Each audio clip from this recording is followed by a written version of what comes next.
महाराष्ट्राच्या राजकारणात चाललंय काय? सध्या महाराष्ट्राचं राजकारण फार जोरात आहे. महाराष्ट्र राज्य सरकारचं आणि मुख्यमंत्र्यांची चर्चा जेवढी नाहीये तेवढी चर्चा वाल्मिक कराडची या ठिकाणी सुरू आहे. कारण तो वाल्मिक कराड एवढा मोठा बहादर निघाला, घरगडीपासून आज कोट्यावधी रुपयांचा मालक झाला. काय होतास रे तू आणि काय झालास रे तू?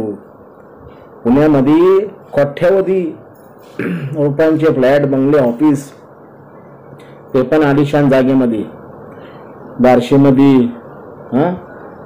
कुठं कुठं त्याची जागा आहे 40 एकर 50 एकर, 2-2 बायका फजिती आहे का? काय सांगायचं, काय तारा? सांगणारा कोण नाही, बोलणारा कोण नाही. पैसे देऊन सगळं मॅनेज. सरकार आपले, मंत्री आपले. ते उगाच आमदार सूरज देश मागायला लागला नाही. आका के आका, कारण आका के आका साथ में तभी तो ये सब कांड किया वाल्मिक कराड ने. वाह रे वाह. गरीब कष्टकरी रोजचं 200, 300, 500 रुपये कसं कमवतो, आपला उदरनिर्वाह कसं चालवतो, हे आपल्या डोळ्यासमोर उदाहरण आहे. आणि हा वाल्मिक कराड घरगडीपासून आज कोट्यावधी रुपयांचा गबाड, कोट्यावधी रुपयांची संपत्ती त्याच्यापाशी आहे. त्याचा कुठंतरी आत्मचिंतन या सरकारने करायला पाहिजे. आणि विशेष करून महाराष्ट्रामध्ये सध्या जे चाललं आहे, गुन्हेगारी तर चालूच आहे. गुन्हेगारी चालू आहे, हप्ते वसुली चालू आहे. आणि या सर्व गोष्टींकडे महाराष्ट्र राज्य सरकारचा कानडोळा आहे.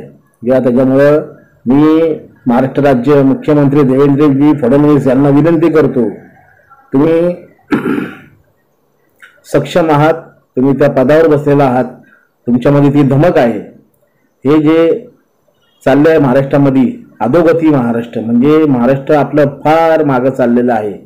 याला कुठेतरी थांबलं पाहिजे आणि कुठेतरी योग्य दिशेने प्रशासन सशक्त व्हायला पाहिजे. आणि मी आपल्याकडे विनंती करतो, देवेंद्रजी फडणवीस साहेब, महाराष्ट्राचे मुख्यमंत्री, वाल्मिक कराड सारखे असे किती भक्षक असतील जे वाटपेंपासून आज कोट्यावधी रुपयांची संपत्ती त्यांच्याकडे आहे, याचा कुठेतरी विचार करा.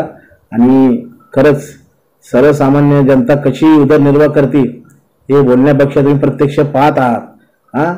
आम्ही त्यांचा पाऊस तुम्ही पाडला इलेक्शनमध्ये. तुम्ही सपशेल या ठिकाणी राज्य सरकार चालवण्याचे काबिल नाही असं मला वाटतंय. तुमच्या सरकारमध्ये जे बसलेले मंत्री आहेत आणि तुमचे जे मित्रपक्ष आहेत, ज्यांच्यामुळे तुमचं सरकार आज आहे महाराष्ट्रामध्ये, त्यांच्यामध्ये सगळं तुमच्या नावाला हे शोभणारं नाहीये.